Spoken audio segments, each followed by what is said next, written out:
Have you ever been through this? Hey, I can only place the implant where the bump is. Hey, if you place the implant like that, how am I gonna restore these?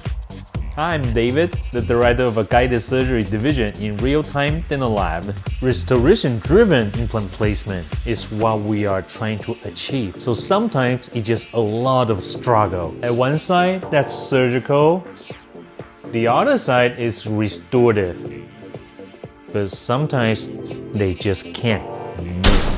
So thanks to the digital tools that we have today, we will be able to figure out the best solution before the surgery really takes place. So if you are interested in this topic, so welcome to my next online webinar.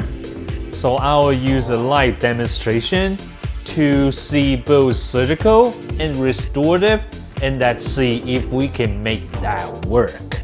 So click the link to save your spot, and I'll see you in the webinar. It's the DOS guided system for you.